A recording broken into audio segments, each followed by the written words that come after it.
Menteri beserta jajarannya. Pertemuan pada siang hari ini pertemuan yang sangat spesial sebenarnya.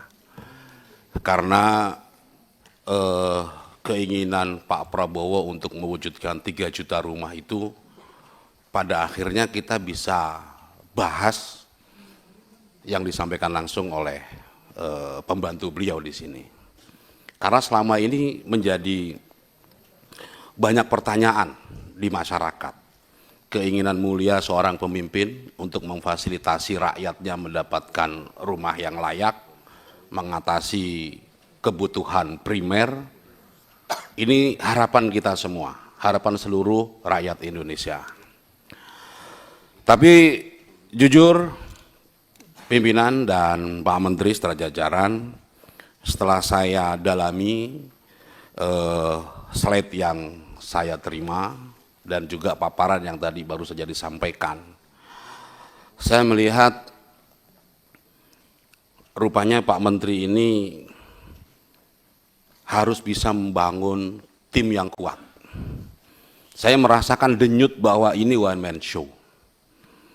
Tidak melibatkan sebuah organisasi yang kuat untuk mewujudkan cita-cita Bapak Presiden. Ada beberapa catatan yang ingin disampaikan, izin dari meja pimpinan, mungkin saya juga nanti ingin berkorespondensi sedikit ya untuk mempertajam tentang peta jalan ini. Pertama, kalau kita lihat tadi paparan di awal ya, soal akses kepemilikan atau mendapatkan rumah yang layak. Ya, kalau kita lihat dari data PPS ya yang disampaikan Pak Menteri tadi dari 2025 sampai dengan 2029. Itu cuma 1,7% Pak kenaikannya. Ini dengan target 3 juta rumah loh. Padahal di era sebelumnya yang targetnya itu 1 juta rumah, itu aksesnya meningkat per tahun 2,6%. Ini bagaimana? Dari situ saja kita sudah mulai melihat harusnya orang semakin mudah mendapatkan akses ketika jumlah ini diperbesar. Itu satu catatannya. Tapi nanti tolong dijelaskan. Tapi sebenarnya tanpa beliau jelaskan tentang ini, gitu ya, saya ingin langsung Pak, tentang angka 3 juta tadi yang disampaikan. Ini menarik sekali, ya. Dari yang disebut upaya lain, selesai proses rencana upaya ini, saya melihat kok ini Pak Menteri mengambil bahasa Pak Presiden, ini rencana 3 juta kok jadi omon-omon gitu loh. Ini angka Pak, ya, angka ini cuma capaian Pak, KPI-nya nggak ada. Berapa rupiahnya? Ketika disebut yang upaya itu sebanyak 2.247.088, ini belum ada anggarannya, belum ada pelaksanaannya. Ini udah bulan Mei loh Pak. Yang 2,24 juta ini masih entah di mana. Bapak tidak menjelaskan kapan ini akan diselesaikan. Terus kita bicara regulasi. Ya. Saya ingin konfirmasi Pak sekarang. Tadi Pak Menteri bilang ini terkait dengan, saya ngambil satu contoh saja tentang dana desa. Pak Menteri sebut di situ itu direncanakan 123.000, ya. Dan kalau menurut pengertian Pak Menteri, rencana itu artinya anggarannya tersedia, pekerjaannya belum dimulai. Betul ya Pak Menteri? Ya, betul ya. Saya mau konfirmasi dulu. Tolong nantinya juga bisa dilihatkan ya, biar kita nanti semua bisa. Kita saksikan. Mau polanya langsung ngomong atau mau bagaimana, disepakati aja Pak? Iya, saya udah minta izin tadi sama di meja pimpinan. Ya, kan belum dijawab. Satu kali saja.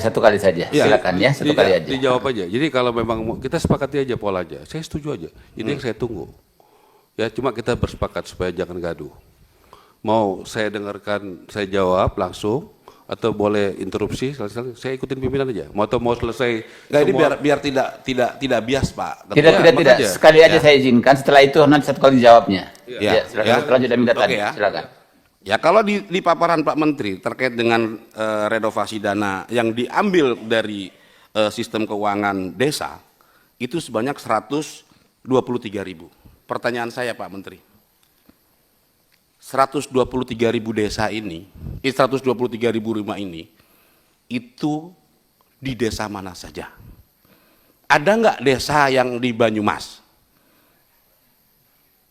Ada nggak? Dari rencana 123.000 ini yang anggarannya sudah ada. Yang disebut di rencana kan sudah ada ya Pak ya? Mas Sekian Pak Dirjen ya? Jangan tanya sudah cukup, pertanyaan sudah cukup tadi. Bicara aja. Saya ingin nanti ini dijawab ya. Ya terima kasih pimpinan. Ya karena saya pengen memastikan ya, karena sistem keuangan desa itu ada aturannya sendiri Pak. Mereka itu rigid, tidak boleh semena-mena menentukan target dari dana desa 123.000. Kalau desa Pak Kades mengalokasikan itu tanpa ada peraturan Menteri Keuangannya, itu mereka bisa masuk bui Pak. Jadi ini nggak main-main gitu loh. Lah ini kalau kemudian seperti ini bahasanya, ya bagaimana teman desa kita? Saya ingin mengkonfirmasi nanti 123.000 itu ada di desa mana saja, gitu loh. Biar kita ini clear. Saya mau cek kalau ada di Banyumas atau di Cilacap dapil saya akan konfirmasi ke kades-kadesnya. Betul Pak, panjenengan ini menyiapkan dana untuk renovasi rumah. Betul nggak Pak? Kan ini yang jadi pertanyaan. Belum lagi yang lain-lain Pak Ketua, ya terkait dengan upaya lain yang 2.730.000 ya. Saya terus terang sedih juga pada hari ini.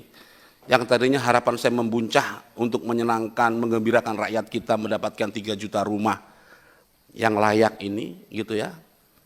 Ini dengan paparan seperti ini menunjukkan bahwa ini kerja-kerjanya ini nggak terorganisir dengan baik. KPI-nya nggak ada. Itu kalau kita bicara Pak, ya, ini hebat betul gitu loh. Ini sekian, totalnya rapi 3 juta. Bapak kan sudah simpul tadi ya. Iya enggak, ini saya nanti Bapak Menteri akan. Iya nanti dijawab saja. Ya, ini kan rapi betul gitu ya. Iya. Nah, pertanyaan saya ya, nanti ini angka-angka ini dari mana Pak? Terus biayanya berapa? Anggarannya itu berapa? Maksud Kita saya ini, Pak Henar tadi ini pertanyaan retorik Pak. Ini retorik. Nanti dijawabnya tapi sekalian diulang-ulang saja. terus Pak. Bapak ulang-ulang terus itu agak panjang. Maksudnya jangan terlalu panjang. Ayo. Oh iya, makanya saya ingin menyampaikan Pak bahwa ya ini biar masyarakat ini jelas itu loh Pak. Karena isu banyak beredar Pak. Belum lagi kita bicara rumah gratis yang tiba-tiba hilang. Di paparan Pak Menteri nggak ada di sini gitu. Padahal di luar ngomongnya banyak akan dibagi rumah gratis. Orang menahan diri untuk tidak membeli rumah. Tapi saya ingin agak fokus ke sini Pak gitu ya. Karena ini kan yang akan jadi roadmap-nya. Ini kan pertanyaan kan ini kita bicara di sini. Gitu. Ya kalau kita komentarin apa yang disampaikan Pak Menteri di media dan ini kan jauh banget gitu. Gitu ya. Nah, yang ingin saya tekankan Pak gitu ya. Tolong ini ya. Ini udah bulan Mei. Nanti berapa biaya untuk mengeksekusi 3 juta rumah ini? Ya. Kalau yang dari APBN sudah nampak anggarannya itu ada di kita semuanya. Tapi yang upaya lain ini kan belum nampak Pak. Ya, nanti tadi Pak Menteri sudah mengakui ya terkait BPHTB. Ini kaitannya ada di undang-undang Pak. SKB 3 Menteri misalnya itu di bawah undang-undang. Mereka dilindungi undang-undang sesuai dengan kemampuan masing-masing daerah. Betul, mereka ini kita semua anak bangsa, tapi mereka juga punya tanggung jawab. Kita semua punya tanggung jawab dan kita nggak boleh melepas tanggung jawab kita kepada pihak lain. Itu poinnya buat saya. Ya, jadi tolong Pak Menteri ya ini bahasanya itu didetailkanlah supaya ini menjadi realita yang bisa kita banggakan gitu sebagai keinginan Bapak Presiden. Ya, dan Pak Menteri sebagai pembantu Presiden ini bisa mewujudkan cita-cita itu dengan baik. Terima kasih Pak Ketua. Terima kasih. Ini saya ingin tanya kepada teman-teman ini, waktu kita sekarang sudah 2:30. Apakah kita batasi atau kita biarkan dia berlanjut? Pertanyaan teman-teman, batasi waktu atau gimana? Batasi waktu, berapa menit? 5 menit ya. Saya ketok 5 menit per orang. Berikutnya Pak Abdul Hadi, silakan Pak Abdul Hadi. Pak Ketua, izin Pak Ketua, setengah menit aja. Saya Pak. Interupsi. Jadi, ya saya Pak. Oh Pak Menteri, silakan. Jadi saya dalam session ini, tadi saya dikasih kesempatan panjang. Jadi saya sekarang tidak akan interupsi, saya dengar aja Pak. Ya gitu ya Pak ya. Jadi saya dengar, begitu Pak ya. Bukan Bapak, ini Bapak yang pimpinan. Siap. Saya usul. Jadi semua yang Bapak yang tanya-tanya, saya dengar aja. Atau saya boleh jawab di tengah pertanyaan.